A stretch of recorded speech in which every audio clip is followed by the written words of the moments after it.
we continue to stand for life. We won't accept the government rhetoric or the empty rhetoric by the other parties who betrayed Ireland and betrayed every Irish person.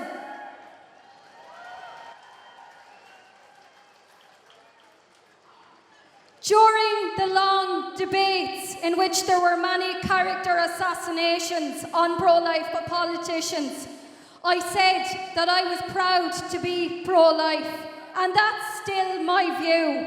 And I'm honoured to stand here today with all of you at this rally for life, because as we know, a nation that kills its own people has well and truly lost its way. Every Irish woman deserves better than abortion. Over 723,000 of us voted no, and we are all proud that we did so. Proud that we stood for real compassion, because real compassion does not kill. We stood for mercy, and proud we are that we rejected abortion, because we know it kills hope and it kills love. And because it tells women that they are on their own without any support or any other alternative solutions, such as adoption. That's never been put forward as a solution. It tells women that they have no future. It tells them that they have no other solution other than the death of their child. We stand against the cold and inhumane solution of abortion. And we stand for life. And this rally is so important for all of us here to come together in solidarity with each other and with mother and child, because we will never give up on the right to life of every person. It's a fundamental human right, and just because it's legal does not make it right.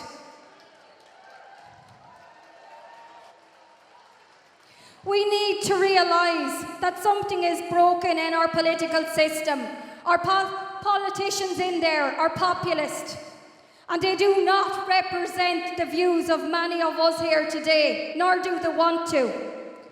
It's a fact that pro-life voters are hugely underrepresented in the Dáil, and this has to change. But that's up to us here to change that. Otherwise, things will stay the same. 33% of us voted no, but only 10% of TDs voted no to abortion in the Dáil. And unfortunately, that's the reality. And that's a reality that we need to change. Because I really, really would love to see more pro-life women in there in the benches beside me and behind me. I really could do with their support, and I know those women, very capable and courageous women, are here today. And what I want to say to them is, you must put your name forward for election. You must stand for election, because if you don't, we won't have the voice that we need. We won't have the strong voice, and we won't have the change. We're fortunate to have some of those women on the platform here today, and I just want to name some of them there: Emer Tobin, Emma Connell and Deirdre Donnelly. And we also have Maureen McGrath, who is the daughter of Matty McGrath, a very strong Tipperary man and pro-life advocate. We have those people. We're very fortunate to have those people, but we need more, and we need more women in there, and we need to make sure it happens sooner rather than later. It's a significant, as we know, a significant democratic deficit that we don't have the representation, and that the tens of thousands of women do not have the representation that they truly deserve. We need the female politicians in there, pro-life politicians, leading from the front. And that's what we want, that's what I want to see in my lifetime, and that's what I believe should and will happen.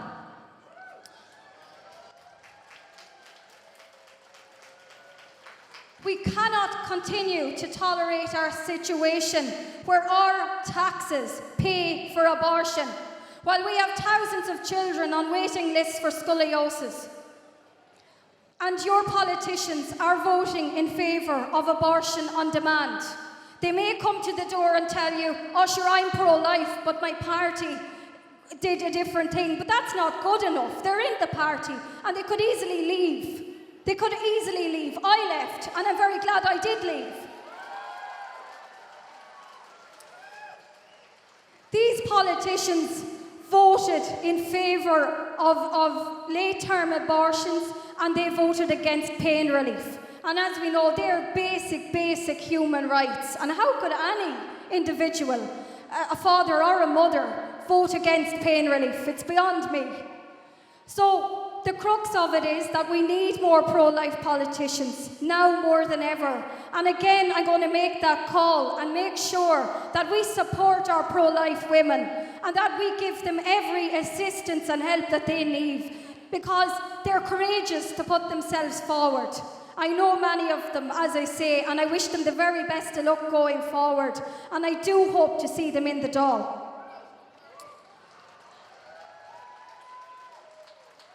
Pro-life women are more powerful than all the array of the biased media and political elites, because they know this to be true, that abortion does not empower women, that when women are made to feel abortion is necessary, then we are not truly free or truly equal. And anything else, the messages coming through media, is built on deceit, lies and deceit. And unfortunately, the 8th Amendment campaign was fought on lies and deceit. And we need to change that.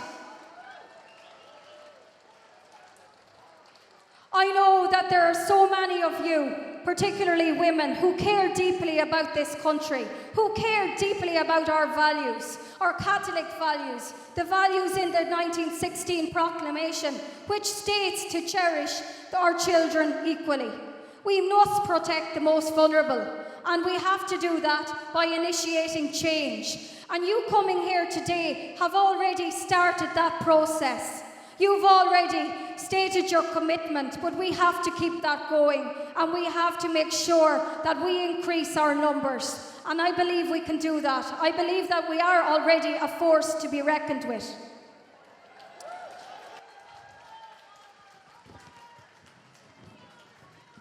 In relation to the women's organisations that we have, such as the National Women's Council, they do not speak for me. They do not speak for you, and they do not speak for many of the women of Ireland, tens of thousands of women in Ireland.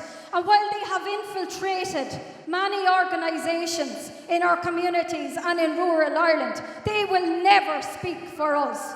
And we will never accept their empty rhetoric that has nothing to offer this nation, nothing to offer but take the hope and the lives of our most vulnerable. And that's what they are advocating and articulating. And we need to be wary and stand up to those organisations.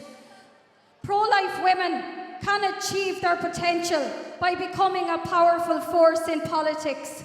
We know that real feminism means protecting our most vulnerable.